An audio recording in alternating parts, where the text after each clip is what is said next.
नमस्कार, आप देख रहे हैं एसबी न्यूज 24/7। मैं हूं संगीता यादव और इस वक्त की सबसे बड़ी खबर उत्तर भारत से है, जहां कड़ाके की ठंड, शीतलहर और घने कोहरे ने जनजीवन को पूरी तरह प्रभावित कर दिया है।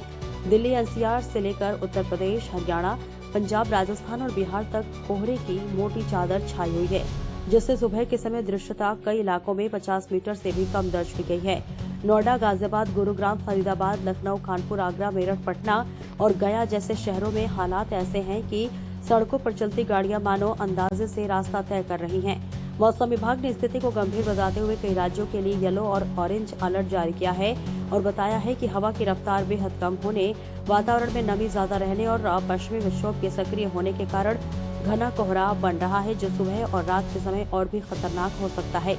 तापमान की बात करें तो उत्तर भारत के कई हिस्सों में न्यूनतम तापमान सामान्य से 3 से 5 डिग्री नीचे चला गया है, जिससे रात और सुबह की ठंड हड्डियों तक चुभ रही है और ये शीतलहर अगले कुछ दिनों तक जारी रह सकती है। कोहरे का सबसे बड़ा असर यातायात पर देखने को मिल रहा है, जहां हाईवे और एक्सप्रेसवे पर दुर्घटनाओं की संख्या बढ़ी है। कई ट्रेनें 3 से 8 घंटे तक लेट चल रही हैं, कुछ ट्रेनें रद्द की गई हैं और दिल्ली एयरपोर्ट पर भी कई उड़ानें देरी से रवाना हुई है या डायवर्ट करनी पड़ी है। हालांकि लो विजिबिलिटी ऑपरेशन सिस्टम लागू होने के बावजूद घना कोहरा बड़ी चुनौती बना हुआ है। ठंड और कोहरे के कारण स्वास्थ्य पर भी असर पड़ा है। अस्पतालों में सर्दी, जुकाम, खांसी और सांस से जुड़ी बीमारियों के मरीजों की संख्या बढ़ रही है। डॉक्टरों का कहना है कि कोहरे के साथ प्रदूषण मिलकर स्मॉग बना रहा है, जो फेफड़े के लिए बेहद नुकसानदायक है। इसलिए लोगों को सुबह जल्दी ही बाहर निकलने से बचने, मास्क पहनने और गर्म कपड़ों का इस्तेमाल करने की सलाह दी जा रही है।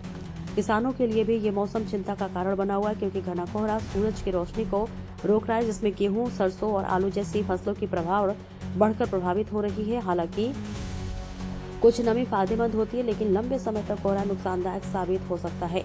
ठंड और कोहरे को देखते हुए कई राज्यों में स्कूलों के समय में बदलाव किया गया है और कुछ जगहों पर प्राथमिक कक्षाओं की छुट्टियां घोषित की गई हैं। तो वहीं सबसे ज्यादा परेशानी उन लोगों को हो रही है जो रोज कमाकर खाते हैं, जैसे रिक्शा चालक, दिहाड़ी मजदूर और निर्माण श्रमिक, जिनके लिए सुबह काम पर निकलना जोखिम भरा हो गया है। प्रशासन और राज्य सरकार स्थिति पर नजर बनाए हुए रैन बसेरों और अलाव की व्यवस्था की जा रही है।